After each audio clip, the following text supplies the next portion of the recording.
Et si on pensait les choses un petit peu différemment pour ce qui est de votre business, si on changeait un petit peu la manière de penser. Par exemple, vous avez envie de monter un business et vous ne savez pas exactement combien est-ce que vous pourriez gagner avec. Vous posez plein de questions à ce niveau-là.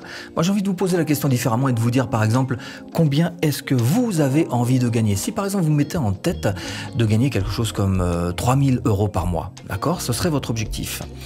À partir de là, vous allez pouvoir commencer à essayer de trouver ce qui vous conviendrait pour 3000 € par mois. Et il y a quelques questions essentielles que vous allez pouvoir vous poser. Par exemple, combien me faut-il vendre de produits pour arriver à ce chiffre-là de 3000 € par mois? Alors par exemple, si ce sont des formations ou n'importe quel produit, qu'importe, ça revient exactement au même. Une formation à 99 €, classique, typique, et bien avec ça, vous pourrez très bien en vendre une par jour. Et si vous en vendez une par jour, vous arriverez fatalement à 30 fois 100 €.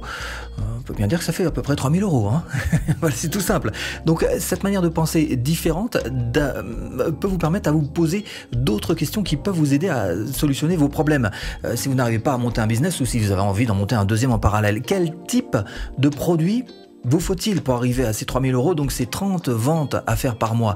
Est-ce que c'est un produit physique? Est-ce que précisément c'est un produit d'information, pourquoi pas, comme une simple formation? Qu'est-ce qui vous conviendrait pour arriver donc à ce chiffre? Et puis troisième question qu'il faut aussi se poser, c'est est-ce qu'il ne faudrait pas un petit best-seller pour vous y aider? Alors, on a tous des produits phares. En ce qui me concerne, j'ai une formation, j'en ai même deux qui sont phares, qui se vendent un petit peu plus que les autres. Et voilà, c'est très bien d'avoir ça aussi dans son catalogue et ça vous permet d'atteindre plus facilement vos objectifs financiers. Donc une autre manière de penser un nouveau business ou peut-être même celui dans lequel vous êtes, c'est de prendre les choses différemment et de vous dire voilà, qu'est-ce que je me fixe comme objectif financier et qu'est-ce qu'il me faudrait en fonction comme type de produit, qu'est-ce qu'il faudrait mettre en avant comme produit phare, bref.